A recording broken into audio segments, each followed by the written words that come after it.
2019 Jaguar XF, and it was Jaguar's answer to creating something different and unique on the street in the mid-saloon segment. And today I'm here to review it with Samar and Christina.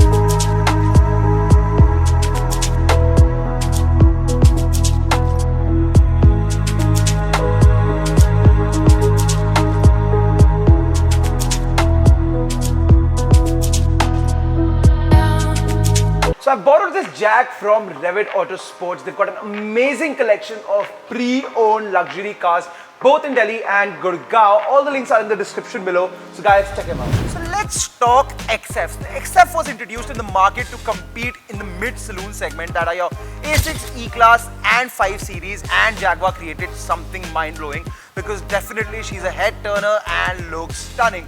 Also in the market, when the XF was launched, it was around 47 lakhs and went all the way up to 73 lakhs. And this XF, being the 20T, the Portfolio petrol 2 litre, was around 61 to 65 lakhs. But now you can get this XF for 37 lakhs. And if you want a sweeter deal, hit us on our socials. We'll connect you to the right people to get you that deal.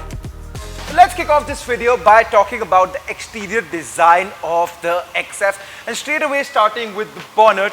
It's got creases and edges, giving the car a more bulkier look from the front. Down below you've added chrome grille to give that touch of elegance to the car. Also you've got your signature L-shaped Jaguar DRLs which look fantastic, and also on the lights it says Jaguar Technology. Also, being a Jag, no vents are fake overhead. Every vent at the front is functional. You've got your classic Jaguar bumper with some edges on the bumper which looks crisp and neat. And from the front, I really like this design. Also, another thing before I move on to the side are these headlight washers which you do not get on most of the cars these days. And from the side, the XF looks pretty long, and in fact, it's the longest in the segment. Of course, you cannot beat a Mercedes E-Class long wheel base, but I really like the side profile of the XF. The car looks very sharp and neat. Of course, Jaguar has added these lines and creases, making the car and giving the car that sleeker look. Also in the front, you've got this lovely chrome material which says Jaguar, though this paint is fake. Also, this bad boy rides on 17-inch alloy wheels, which I'm not a big fan of considering the length and the size of the car. They look small and I don't like them. But on the side you've got these chrome outlets on the windows to give the car an elegant look. On the side you've got your fuel tank which is 66 litres, and also another shout out to Jaguar for not making this part boring. So a lot of car makers and automakers leave this red plastic as it is, but Jaguar has added this light, making it and giving it a cooler effect from the side. And now onto the rear. The rear of the XF, and over here you've your classic Jaguar design, starting with this lip spoiler kind of effect on the boot which I really like. Moving down below you've got your signature tail lamps that are U-shaped. Over here you have chrome strip that flows. Classic Jaguar. In between you have Jaguar branding, and moving down below you've got your standard Jaguar bumpers. What I really like about the rear are these dual exhausts which are real and sound pretty amazing. Take a listen.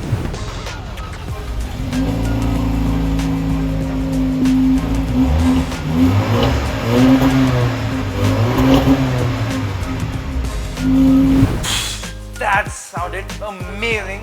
Though the rear of the XF looks pretty stunning, but there's a small issue with the rear, as the XC and XF share this part of the tail lights, so people can mistake you for an XE if you drive an XF. But now that you've watched this video, you know the difference. So now let's hop onto the interior. Before I hop onto the interior of the XF, I want to mention this hilarious thing done by Jaguar, where they do not want you and other people to forget that you drive a Jag. So they've placed number of logos all across the car, and let's do a quick logo count. And starting with the front, where you have a standard Jaguar logo which every car has, but it does not end there. And starting with the front, where you have a standard Jaguar logo which every car has, but it does not end there.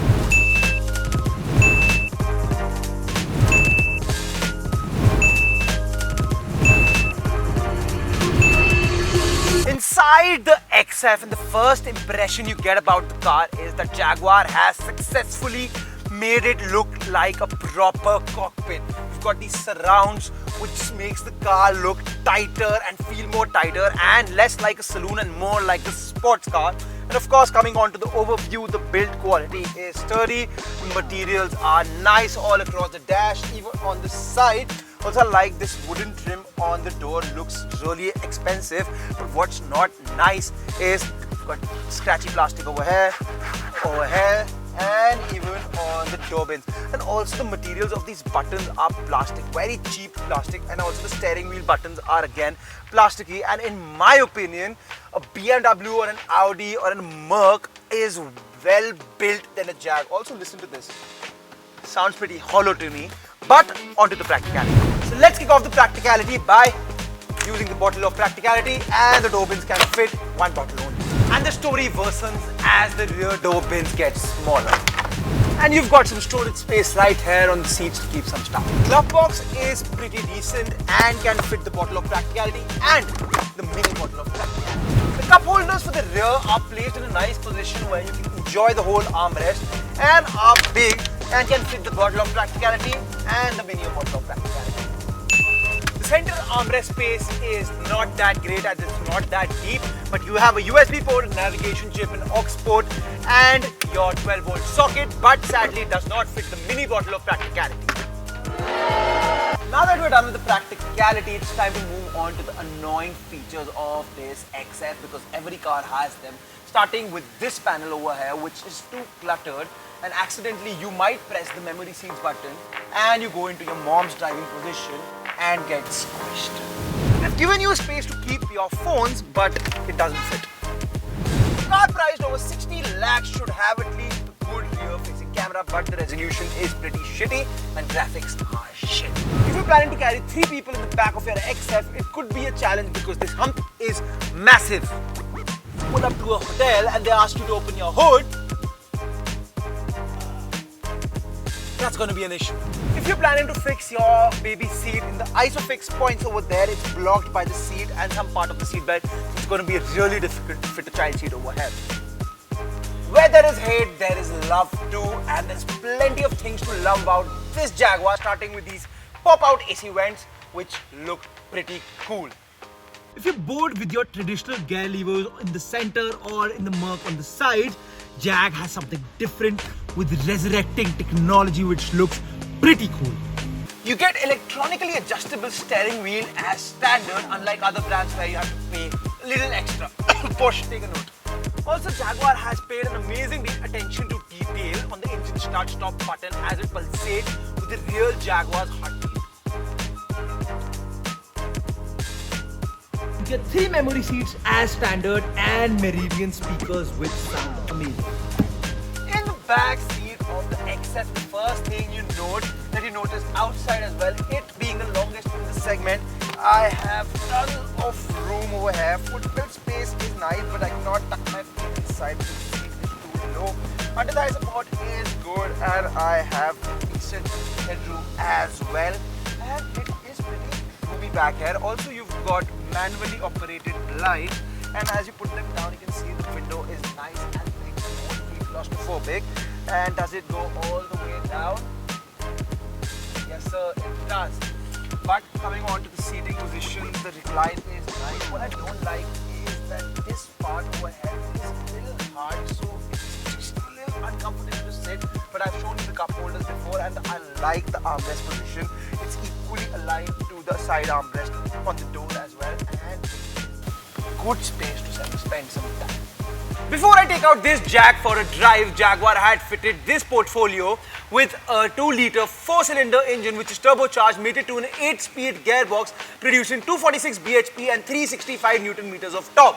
And in my opinion, it should be enough power. Now let's see how she drives on the road. Driving the Jaguar XF, and like I said in my interior overview, this does feel like a closed cockpit. Especially this line that surrounds you with a Jaguar plank right up there gives you a very cockpity feel, and it is nice. And for a daily driver, this car drives pretty well. The suspension setup is nice and soft, and insulation is also up to the point where I cannot hear the road noise, but let me save that for the higher speed, whether this car makes wind noise or not. But so far so good, it's doing good. Wow, I really like the steering wheel of this car. It is sharp and precise. It is a pretty fun car to drive, trust me on that. Right now I'm on eco mode and this car is pulling. I am in absolute love with this car's driving. It really drives really well. But now comes the real test, whether it drives better than a 5 Series or not. Let me just pull up on the motorway and put this car on sports and let me do a 0 to 100 and let's find out how she drives. So guys, I have pulled up on the motorway and now it's time to floor it and find out whether she drives better than a 5 Series or not. So we got the car in sports. Let's do a little bit of brake boost, see the traffic, and off we go.